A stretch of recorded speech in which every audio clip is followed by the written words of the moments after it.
Bonjour à toutes et à tous, et bien sûr bonne année de la part de toute l'équipe de Combova.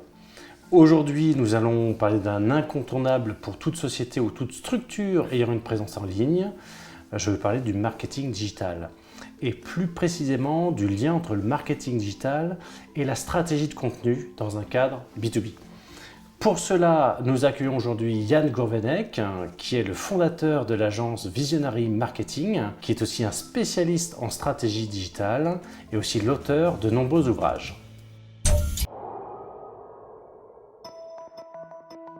Bonjour Yann, tu vas bien? Bonjour Fabrice, très bien, merci et toi? Super. Écoute, je te remercie d'être ici avec nous aujourd'hui. Tu es aujourd'hui à la tête de Visionary Marketing. Est-ce que, en quelques mots, tu peux nous parler de ton parcours et de ton expertise? Oui, j'ai un parcours d'environ 30 ans dans le content marketing et j'ai travaillé chez des grandes informatiques et du conseil et j'ai fondé Visionary Marketing en 2014. D'accord, tu as travaillé notamment chez Orange, tu nous as dit. En effet. En quelques mots, et on sait que c'est un domaine très vaste, on n'a pas beaucoup de temps, mais comment tu définirais le marketing digital? Alors pour schématiser, je dirais que c'est l'ensemble des stratégies, des tactiques et des outils qui permettent soit d'améliorer avec le digital le cœur de métier, l'étendre ou en sortir. Et alors, c'est pourquoi et c'est pour qui le marketing digital? En fait, c'est pour tout le monde et c'est pour tous les marketeurs parce qu'aujourd'hui, il n'y a plus de marketing traditionnel d'un côté et le marketing digital de l'autre. Tout le digital est dans tout et réciproquement. D'accord, très synthétique. Un petit point sur l'audience, on en a déjà un petit peu parlé plus tôt. C'est quoi ton regard sur cette audience? Parce qu'on parle d'audience, on parle de cible, on parle aussi de segmentation. Tu peux nous en dire plus? En content marketing, et là je ne parle pas de copywriting, je parle de content marketing, on préfère ne pas parler de cible, on parle d'audience. Parce que finalement on travaille dans une logique de marketing de bouche à oreille. On parle à des gens qui parlent à des gens qui parlent à des gens qui achètent. Peut-être, un jour. Peut-être. Voilà, et c'est ça l'astuce. On n'est pas dans une démarche directement promotionnelle. C'est un sujet très vaste, tu as même écrit un livre là-dessus dont on parlera un peu plus tard et qui s'appelle Le marketing digital de A à Z. Mais avant tout, et parce que c'est aussi la spécialité de Combova, j'aimerais faire un focus sur l'apport du contenu vidéo. C'est quoi ton regard sur justement la stratégie de contenu? Alors la vidéo, c'est un des éléments pivots des stratégies de contenu aujourd'hui. Alors il y a différents types de vidéos qui correspondent à différents types de stratégies, depuis la plus corporate jusqu'à la plus spontanée ou la plus UGC. C'est aussi un élément qui me permet de structurer mes contenus parce que j'utilise beaucoup la vidéo comme élément de base qui me permet de faire ce qu'on appelle le content repurposing, c'est-à-dire le recyclage de contenu qui va me permettre de réutiliser des sons et à partir des sons en tirer des textes et à partir des textes en retirer des articles et en tirer autre chose.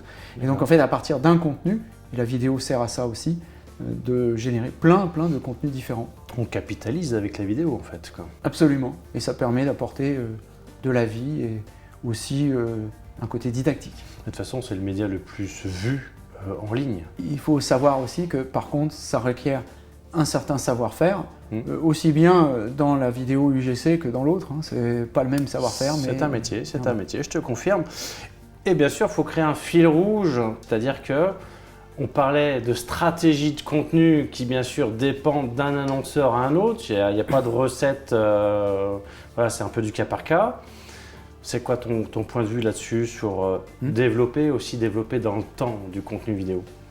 Il n'y a pas de stratégie copier-coller, sinon ça ne sert à rien, parce que c'est une stratégie copier-coller, ce n'est pas une stratégie, parce que le but du marketing, c'est pas de faire, c'est de faire différemment, et il faut s'adapter à son contexte, à son problème ou son besoin, et aussi à son environnement, ses concurrents, ses partenaires, ses capacités, son propre ADN de marque, et tout ça on décrit dans le livre « Le marketing digital de A à Z ».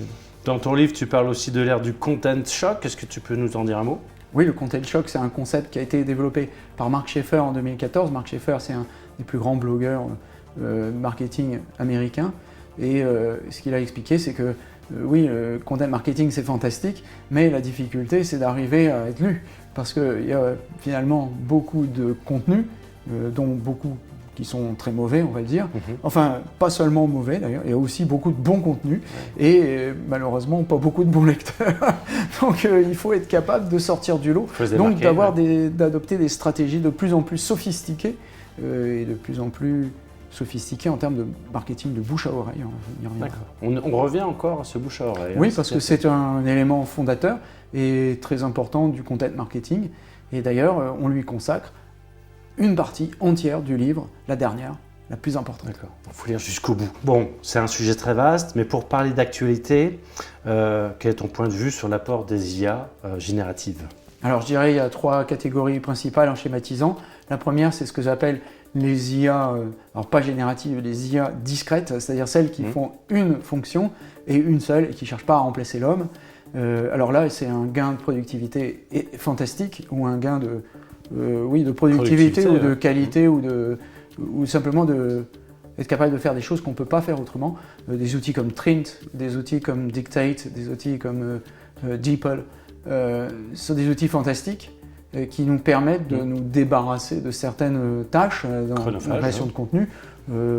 Aussi, je pourrais citer Druid, Antidote, qui permet également de faire des contrôles de grammaire, grammaticaux. Alors ça, c'est des outils, mais ça ne génère pas, ça ne crée pas, quoi. Alors ça, c'est juste des outils discrets. Alors ceux-là, il n'y a aucun problème, adoptez-les, apprenez-les, achetez-les. Enfin, il faut les prendre. Il faut les prendre. Et il faut prendre les meilleurs, tu disais. Et il faut prendre toujours les meilleurs, oui. Toujours best of breed, comme on dit en bon français, les meilleurs de sa catégorie. Et bon, après, il y a également des outils de génération d'images, alors là, qui sont de mieux en mieux, mais dont il faut se méfier aussi dans la durée. J'ai à peu près 1 an et demi de recul sur l'utilisation de ces IA. J'ai fait un billet sur ce sujet, parce qu'il faut éviter la standardisation. Parce que ce qu'on veut faire justement en content marketing, on veut éviter de ressembler à tout le monde. Or, si on prend LinkedIn aujourd'hui, ça n'est qu'une longue succession d'images absolument horribles et criardes et affreuses et qui sont marquées Mid-Journey. Mid-Journey. Oui, en fait, qui ne sont pas travaillées, sont pas assez travaillées, donc il faut avoir... Elles sont criardes parce que justement pas assez travaillées, donc c'est un petit peu un point... Il faut écarter ces images qui sont standardisées et essayer d'adopter l'outil pour coller à son propre style et versus prendre son style et essayer de coller à l'outil. Voilà, donc il y a besoin de travail. L'outil n'est pas à jeter, mais par contre, il faut peut-être le travailler un peu plus pour que ce ne soit pas reconnaissable et que ce soit justement du copier-coller en l'occurrence. Dès qu'on maîtrise ce genre d'outils, on va très très loin. Moi, j'ai quelques compétences en photo, en vidéo, en graphisme et en peinture aussi. Donc ça peut aider. Et donc forcément, je pousse l'outil assez loin. Et je combine, je décombine, je recombine avec plein d'outils, je les mélange, 3, 4 outils, 5 outils. Et on peut trouver quelque chose qui n'est pas tagué Mid-Journey ou Dali. Personne ne le voit en fait. Personne ne le voit, ouais. Et là, j'arrive à faire du graphisme qui est très chouette et qui me fait gagner effectivement beaucoup de temps, beaucoup de capacité, qui me permet d'illustrer des livres blancs de manière très spectaculaire. Et finalement d'avoir une œuvre originale. C'est exceptionnel, je veux dire. Ok, super. Donc on ne jette pas ces outils, mais c'est une question d'usage et de pousser un peu plus. En photo... On ne jette rien, il faut être pragmatique. On ne jette rien, mais il faut travailler un peu plus ces nouveaux outils. Il faut être pragmatique, si c'est bon, on garde, et si c'est pas bon, on garde pas. Et alors on n'a pas parlé du troisième catégorie qui est les LLM.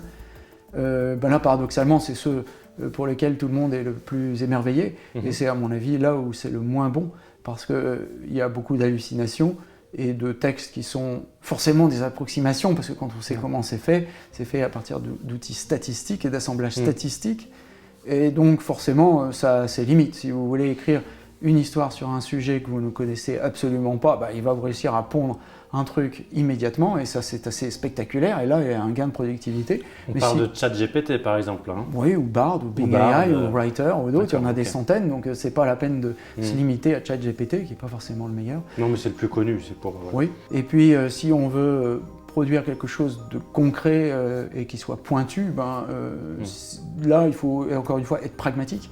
Si ça vous prend plus de temps pour vérifier la véracité du contenu que de le faire vous-même, oui, autant le faire soi-même directement. Voilà, je pense que c'est là la conclusion. Et pour tout ce qui est contenu en B2B plutôt haut de marché, il n'y a pas photo au fait. Ça ne le fait pas. Ok, allez. Pour en revenir à ton livre, Le marketing digital de A à Z, je te propose d'écouter Hubert Kratirov, qui est donc ton co-auteur, et qui va nous en parler plus précisément. Merci Fabrice, merci Yann de me permettre en quelques mots de vous donner l'intérêt de l'ouvrage Le marketing digital de A à Z, hormis d'être une somme complète de A à Z et historique de @agenz. L'intérêt de cet ouvrage réside dans l'incitation qu'il donne aux marketeurs à innover à deux niveaux. Innover au niveau des produits, des offres que les marketeurs font, en incluant les NBIC, les nanotechnologies, les biotechnologies, les sciences de l'informatique et les sciences cognitives, à l'intérieur des offres et des produits et des services qui sont proposés. Et le deuxième d'innovation réside dans les nouveaux outils que l'on va utiliser dans la mise sur le marché de ces nouvelles offres. Donc outils qui sont bien sûr digitaux, avec bien sûr les réseaux sociaux, le contenu, avec la publicité programmatique, avec toutes les stratégies digitales. Et donc cet ouvrage indique et pousse les marketeurs à innover à ces deux niveaux, le produit et les outils utilisés. Je vous repasse la parole pour une discussion fort intéressante. Merci Yann et merci à Hubert donc, pour cette présentation. Il y a encore énormément de choses à dire, on sait bien, sur le marketing digital. Le temps nous est hélas compté et donc je te propose de passer tout de suite à quelques conseils pratiques.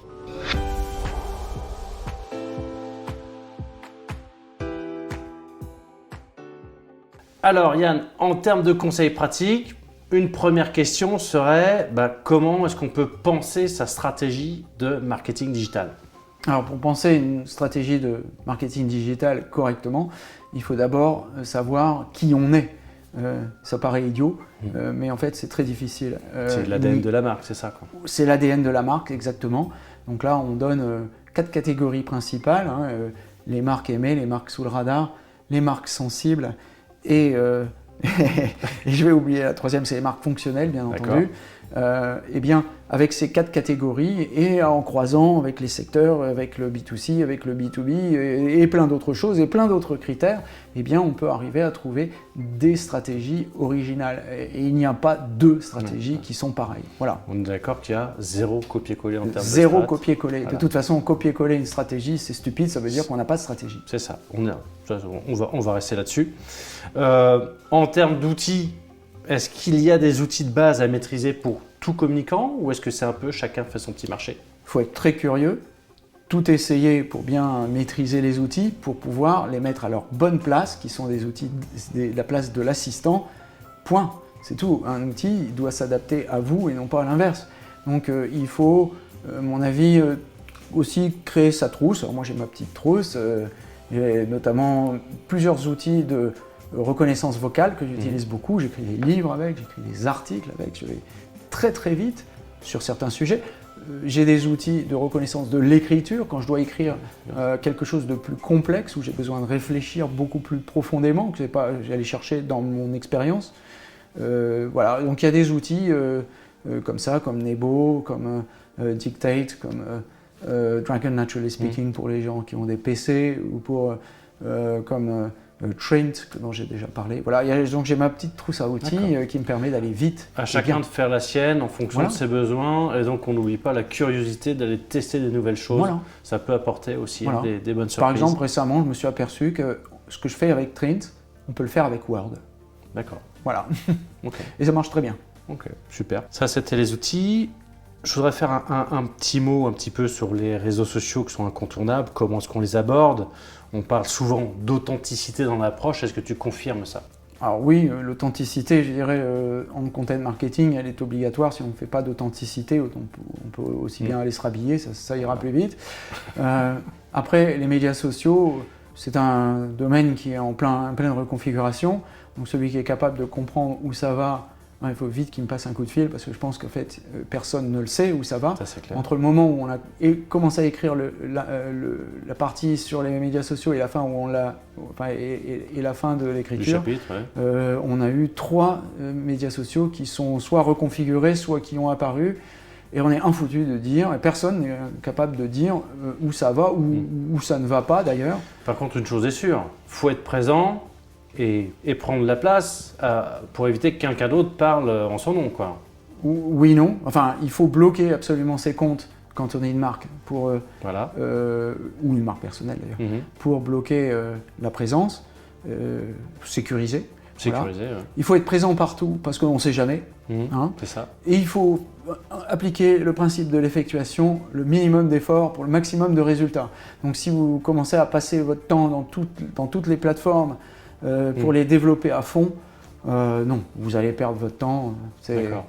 Ça sert à rien. Et de toute façon, je pense que si votre objectif il est de développer une audience et de fédérer une communauté, c'est plus vraiment là que ça se passe, quoi. Et pour du B2B, on est plus sur de LinkedIn en l'occurrence. Oui, mais même LinkedIn est tellement dans une logique de plateforme où il donne des règles du jeu, il oblige les créateurs de contenu à rentrer dans leurs règles du jeu, donc à faire du MeToo. Donc si vous voulez faire du selfie, allez-y. Oui, on peut encore faire du contenu dans LinkedIn, hein. Il faut en faire. C'est ce qu'on fait là. Mais il faut développer avant tout sa présence personnelle et surtout ses newsletters et sa communauté. Donc développez vos newsletters, développez. Et la notion de communauté, un petit mot, tu en parles. Oui, alors ça c'est important parce que le marketing des communautés est justement la base du marketing du bouche à oreille.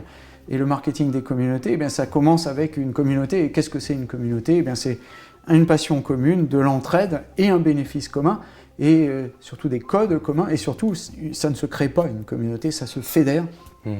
Donc, pour expliquer, on explique comment on fait, parce qu'il y a des techniques pour faire ça. Après, il y a aussi beaucoup de travail. Hein. Oui, toujours. Enfin, il y a des techniques, et on les explique dans le livre. C'est la première fois d'ailleurs que j'ai développé tous ces aspects qui sont la base de mon cours depuis 17 ans. Et ce que je dis souvent à mes élèves, c'est dans 100 ans, si je reviens, dans 100 ans ou dans 200 ans, les médias sociaux, on n'en parlera plus. Ça n'existera plus. Par contre, le marketing du bouche à oreille et le bouche à oreille, on en parlera encore. Pour l'instant, ce que je retiens sur les réseaux sociaux, c'est faut être présent, faut être authentique et faut fédérer sa communauté. Voilà. On se limite à ça sur les conseils pratiques. Oui, il faut fédérer sa communauté. Et puis si ça ne marche pas, ne vous énervez pas et travaillez votre jardin. Ok. Un dernier conseil pour finir, c'est quelles sont les erreurs à surtout ne pas commettre ? Oui, alors là, il y en a beaucoup. Je ne vais pas toutes les citer. La première, c'est la lenteur. La première, c'est la lenteur. C'est une erreur qu'on rencontre souvent, on veut faire parfait, ça prend des siècles, et puis finalement on ne fait jamais parfait, et ça arrive tellement loin derrière le contenu que quand on publie une interview 6 mois après, ça fait flop parce que ça n'intéresse plus personne. Voilà, donc c'est trop vite. La lenteur. Le deuxième, c'est de coller à toutes les modes. Parce qu'il faut aller sur Threads, et puis on va faire tout développer sur Threads, et puis demain c'est Blue Sky, et après-demain c'est... Bon, stop. Il faut arrêter, ou comme il y a une dizaine d'années, on a fait le Harlem Shake, tout le monde fait le Harlem Shake, c'est ridicule. Et surtout, en B2B, ça va obliger des marques à aller sur des terrains qui ne sont pas les leurs. Et c'est un décalage. C'est pas toujours génial pour l'image des marques, quoi. Voilà, la troisième erreur que je verrai, c'est la charte graphique. La charte graphique, il en faut, c'est un mal nécessaire, mais bon, à force d'être obsédé par sa charte graphique, on parle de sa marque, on ne parle pas de son contenu.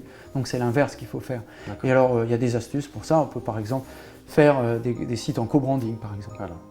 Ça c'est un moyen d'échapper au problème. Et puis peut-être le quatrième point qui me semble le plus crucial, c'est les marques qui font du contenu en pensant à des campagnes. En content marketing, on ne fait pas de campagne. On s'inscrit dans la durée et on est cohérent dans la durée et dans le contenu aussi. Donc il faut il faut être un peu têtu et passer du temps à développer son sujet avec sa communauté encore une fois et donner de la valeur, donner et un jour vous recevrez. Un dernier conseil ou peut-être aussi ne pas être technophobe.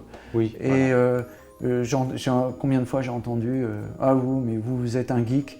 Oui, on est tous dans le marketing digital, on est tous des geeks.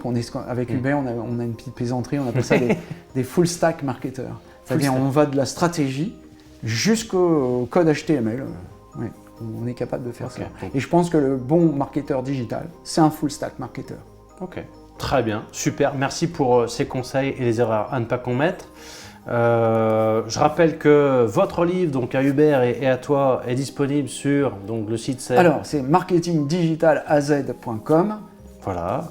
Et donc, mais c'est en précommande, il n'est pas encore sorti. Alors, il est en précommande et il arrive dans les bacs le 1er février. Ok, super. Merci Yann pour toutes ces infos. Merci à toi. Voilà, j'espère que toutes ces pistes pourront vous aider dans vos projets en cours ou à venir. N'hésitez pas à commenter, à partager et je vous dis à très bientôt.